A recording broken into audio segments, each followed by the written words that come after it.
Novembre think you can hide this from us? 1947. Dans I les don't know what coulisses you're du talking Meridian about. Club à Manhattan, Don't play Frank games with Sinatra me. entendit quelque chose à travers une porte entr'ouverte qui le figea sur place. Lena Horne était assise seule devant une table de maquillage en train de pleurer. Elle venait juste de terminer de se produire devant une salle comble. Ce que Sinatra dit au propriétaire du club dans les 10 minutes qui suivirent ne réduisit pas seulement cette pièce au silence, cela mit fin à une carrière. Et personne parmi ceux qui étaient là ne l'oublia jamais. À l'automne de 1947, Frank Sinatra vivait sous une forme particulière de pression qui ne se voit pas facilement sur les photographies. Les Bobby Soxers, qui avaient rempli le Paramount Theatre 4 ans plus tôt, qui s'étaient réellement évanouis dans les allées et avaient crié son nom comme une prière, se faisaient plus rares. Columbia Records devenait impatiente avec lui. Ses films avaient ralenti après un début prometteur, et les chroniques mondaines, qu'il avait autrefois traitées comme une royauté américaine, publiaient désormais des articles sur son mariage, son tempérament et ses relations avec des hommes dont les noms apparaissaient périodiquement dans des procédures fédérales. Rien de tout cela n'était secret. Une partie était considérablement pire que ce qui paraissait dans les journaux. Il avait 32 ans et il était célèbre de cette manière qui pousse les gens à supposer que vous maîtrisez tout. Ce n'était pas le cas. Mais il avait une chose que la pression n'avait pas atteinte. Une réponse spécifique, presque physique, à un certain type d'injustice. Le genre qui court-circuite complètement le calcul et arrive comme quelque chose qui ressemble davantage à un réflexe. Il avait grandi à Hoboken, fils d'immigrés italiens, dans un quartier où l'on apprenait tôt ce que cela faisait qu'on vous dise que les gens de votre espèce n'étaient pas les bienvenus dans certaines pièces. Cette éducation ne l'avait pas rendu sentimental à ce sujet. Elle l'avait rendu précis. Il connaissait la texture exacte du fait d'être écarté avant même d'avoir ouvert la bouche. Il la reconnaissait comme on reconnaît une odeur instantanément, sans avoir besoin de réfléchir à ce que c'est. Le Meridian Club se trouvait dans l'ouest de Midtown, une de ces salles qui ne faisait jamais de publicité parce qu'elle n'en avait pas besoin. Elle attirait le bon public, des gens avec de l'argent et du goût, et la position sociale qui faisait de leur présence une forme d'approbation de l'endroit où ils choisissaient de s'asseoir. Walter Grims l'avait transformé d'un super club de second rang en un lieu qui comptait. Et il en était fier de cette manière dont les hommes sont fiers des choses qu'ils ont calculées plutôt que créées. Grimm n'était pas un homme simple, et cela mérite d'être dit clairement. Ce n'était pas un homme qui détestait Lena Horne. Il l'admirait de cette manière détachée et pratique dont un homme d'affaires admire un arrangement rentable. Il l'avait engagée 3 soirs de suite parce qu'il comprenait exactement ce qu'elle apportait à une scène, la façon dont une pièce changeait quand elle avançait vers le microphone, la façon dont même les gens engagés dans une conversation profonde cessèrent de parler. Il le comprenait en dollars, ce qui est en soi une forme de compréhension. Ce que Grims comprenait aussi, et ce autour de quoi il avait construit toute son activité en s'y adaptant, c'était sa clientèle. Une partie importante des habitués du Méridien avait grandi à une certaine époque, avec certaines attentes sur l'organisation du monde. Grims ne partageait pas ces attentes, ou du moins c'est ce qu'il se disait les soirs où il devait y penser. Mais il avait appris tôt que les contrariés coûtaient de l'argent. Et l'argent était l'architecture sur laquelle sa vie était bâtie. Alors il y avait des règles au Méridien, pas des règles écrites. Le genre qui existe dans l'écart entre ce qu'un homme dit croire et ce qu'il fait quand il devient dérangeant de continuer à y croire. Des règles sur l'entrée qu'un artiste devait utiliser sur les pièces qui leur étaient accessibles avant et après un spectacle. Sur ce qui se passait dans un bureau privé lorsque les mauvaises personnes se retrouvaient dans la même pièce. Lena Horne connaissait ces règles. Elle naviguait à travers des versions de celles-ci depuis toute sa carrière, dans les clubs qu'il engageait, dans les hôtels qu'il hébergeait et dans les studios de cinéma qui utilisaient à son image sans jamais laisser son personnage parler à un acteur blanc à l'écran. Elle avait 30 ans ce mois de novembre-là. Elle avait déjà appris davantage sur la distance entre le talent et la dignité que la plupart des gens n'en apprennent en une vie entière. Sinatra arriva au Méridien cette nuit-là en tant qu'invité. Grimm l'avait invité personnellement, le genre de geste que les propriétaires de clubs font quand ils veulent qu'un nom reconnaissable soit assis à leur table un soir donné. Sinatra avait accepté, surtout parce qu'il n'avait pas vu Lena sur scène depuis plus d'1 an et qu'il en avait envie. Elle était tout ce qu'elle était toujours. Il y a une qualité particulière dans le fait de regarder un artiste qui a décidé, pour une nuit, de tout donner, non pas pour le public, mais presque malgré lui. Lena Horne, en 1947, avait cette qualité en abondance. Elle se déplaçait au milieu de l'attention de la salle comme si c'était de l'air qu'elle avait l'habitude de respirer. Les applaudissements, quand elle termina, durèrent insuffisamment longtemps pour que Grimes doive faire signe au groupe 2 fois. Sinatra termina son verre et se dirigea vers les coulisses. Il connaissait l'agencement des lieux comme celui-ci, les couloirs étroits derrière la scène, l'odeur froide des radiateurs, la qualité particulière du silence qui tombe sur une salle après la fin du dernier set et le début de la dispersion du public. Il marcha vers les loges. Il était peut-être à 20 pieds de la porte quand il l'entendit. Pas des pleurs de ceux qui demandent à être remarqués. L'autre sorte, contenue, pratiquée, celle qui signifie que quelqu'un a appris à faire cette chose particulière en silence, seul, dans de petites pièces. Il s'arrêta. La porte était ouverte de 4 pouces. Il pouvait voir le bord d'un miroir de coiffeuse, un verre d'eau, le dos d'une robe de scène. Il resta là un moment, la main levée, sans frapper tout à fait. Il existe une version de cet instant où il continue sa route, où il décide que le couloir est trop étroit pour ce qui se trouve de l'autre côté de cette porte, où il calcule que ce n'est pas son problème et où le calcul le mène vers la sortie. Il frappa. Un silence, puis sa voix, 1 minute.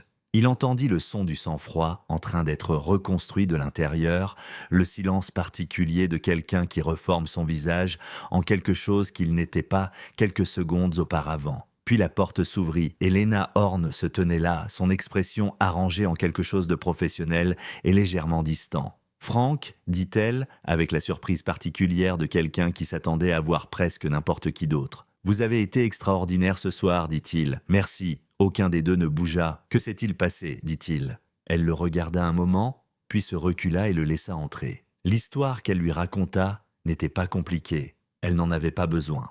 Après le spectacle, elle était allée chercher Grimm à propos d'un détail dans le contrat de la dernière soirée. La porte de son bureau était ouverte. Il était à l'intérieur avec 2 de ses habitués, des hommes de la première table, le genre d'hommes qui traitaient une pièce comme si elle leur appartenait parce que, dans tous les sens qui comptaient, c'était le cas. Elle frappa. Grimm lui fit signe d'entrer. Le plus grand la regarda de haut en bas de la manière dont on regarde quelque chose qu'on est en train de décider si l'on va l'acheter. Puis il sourit à son ami et dit, sans baisser la voix, « Walter, je dois demander, où est-ce que vous les trouvez? Vous avez le personnel le mieux dressé de la ville. » L'autre homme rit. Grimm rit, pas parce que c'était drôle, le rire d'un homme qui a pris sa décision avant même d'ouvrir la bouche. Elle l'avait vu se produire en temps réel, avait vu son visage choisir ce qu'il allait faire et l'avait vu choisir mal. Elle avait dit bonne nuit. Elle était repartie dans le couloir. Elle avait retrouvé sa loge. Elle s'était assise, et elle s'était accordé 3 minutes de cela avant de l'enfermer à nouveau et de poursuivre sa soirée. Sinatra écouta tout cela sans l'interrompre. Il était assis sur le bord d'un tabouret près de la porte, les coudes sur les genoux, regardant le sol de cette manière particulière dont on regarde un sol quand on ne le voit pas du tout. Quand elle eut terminé, la pièce était silencieuse. « Quel bureau, dit-il, Frank, quel bureau ?» Il ne frappa pas. Grimm était derrière son bureau, seul maintenant, en train de parcourir des papiers avec l'efficacité d'un homme qui avait déjà classé la soirée. Il leva les yeux quand la porte s'ouvrit.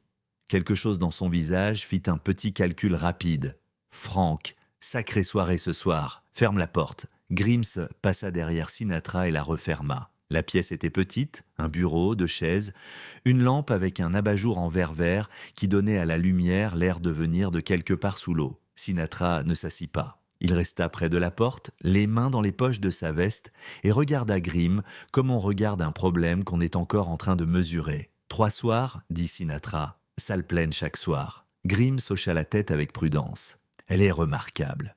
Nous avons eu de la chance.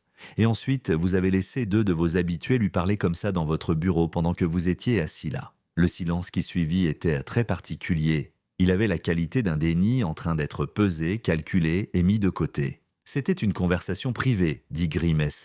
Des choses ont été dites qui ont dépassé. Je ne vous demande pas de l'expliquer. La voix de Sinatra était plate et calme. Je vous dis ce que je sais. Elle a quitté la scène après vous avoir donné tout ce qu'elle avait et elle est entrée dans votre bureau et quelque chose s'y est passé qui l'a envoyée dans une loge pour pleurer seule. Et vous avez laissé cela arriver. C'est tout ce que je sais. Et c'est suffisant. Grimm bougea légèrement. Ce sont des clients de longue date, Frank. Vous savez comment fonctionne ce métier? Arrêtez, un seul mot, température ambiante, aucune montée de ton autour. Grimm s'arrêta, Sinatra prit une chaise contre le mur et s'assit. Il croisa une jambe sur l'autre.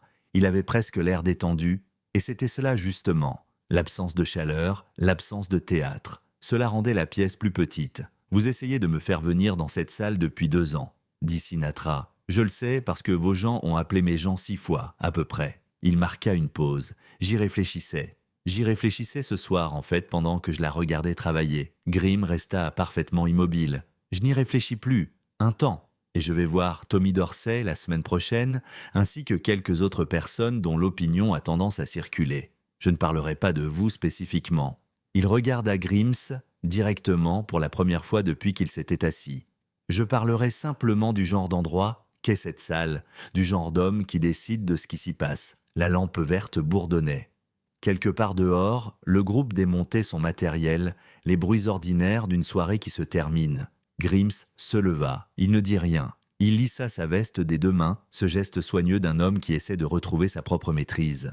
Il marcha jusqu'à la porte, l'ouvrit et descendit le couloir. Sinatra resta seul dans le bureau pendant un moment, puis il se leva et le suivit. Ce qui se passa dans cette loge entre Grimm et Lena Horne, personne ne le répéta. Les gens qui se trouvèrent dans le couloir dirent que cela dura environ 4 minutes. Ils dirent que lorsque Grimm en ressortit, il n'avait pas l'air d'un homme qui avait réglé quelque chose.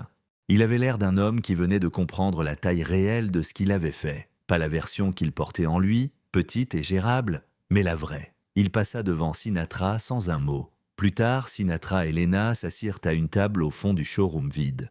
La plupart des chaises étaient déjà posées sur les tables. Un seul barman poursuivait la routine de fermeture. Ils parlèrent de musique, de gens qu'ils connaissaient tous les deux, de choses qui n'avaient pas besoin d'aller quelque part de précis, le genre de conversation qui existe parce que la compagnie suffit. À un moment, Lena le regarda et dit « Vous n'étiez pas obligé de faire ça ». Sinatra regardait la scène vide. Il resta silencieux un moment. « Oui, dit-il, je l'étais. Pas d'inventaire des raisons, pas de discours, juste cela. » Puis il reprit son verre. Le nom de Walter Grims s'effaça des salles qui comptaient dans les 3 années suivantes. Cela se produisit de la manière dont ces choses se produisent quand les rumeurs circulent sans que personne n'ait besoin d'élever la voix. Des réservations qui soudain n'aboutissaient le plus, des noms qui cessèrent de rappeler, une réputation qui prenait une texture particulière que personne n'aurait mise en phrase, mais que tout le monde comprenait. En 1951, le Méridien avait changé de main. Grimes s'était replié sur une affaire plus petite, puis avait quitté le métier entièrement. Il ne parla jamais publiquement de cette nuit-là. Sinatra a-t-il passé des appels précis? Personne ne l'a confirmé officiellement. Ce qui circula dans les coulisses, dans les bureaux de réservation, dans les conversations tardives entre les gens du circuit, fut la forme de ce qui s'était passé dans les coulisses du Méridien en novembre 1947. Pas dramatique, presque procédural. Sinatra entra dans un bureau, s'assit, expliqua le prix d'une décision et repartit. Lena Horne se produisit dans de meilleures salles au fil des années, et il y en eut d'autres. Elle et Sinatra restèrent proches, de cette manière dont les gens restent proches quand ils ont partagé quelque chose qu'ils n'ont plus besoin de redire. Elle parlait de lui avec une affection particulière et discrète dans les interviews qu'elle donna au cours des décennies, celles qu'on réserve aux personnes qui se sont présentées quand elles n'avaient rien à y gagner. Il faut dire que le parcours de Sinatra au cours de ces années n'était pas irréprochable dans toutes les directions. Ses fréquentations, son tempérament, la distance entre ses gestes publics et son comportement privé dans d'autres domaines, rien de tout cela ne se résout proprement face à une soirée comme celle-ci. Les gens réels ne se résolvent pas proprement. Ce qui est vrai, c'est que cette nuit-là, dans ce couloir précis, il a entendu quelque chose que la plupart des gens auraient continué à dépasser. Lui, il ne l'a pas dépassé. Ce n'est pas une petite chose. Ce n'est pas non plus toute l'histoire de cet homme. C'en est simplement une part vraie. Avez-vous déjà vécu un moment où la chose la plus facile était de continuer votre chemin et où vous avez dû décider en quelques secondes quel genre de personne vous étiez réellement ?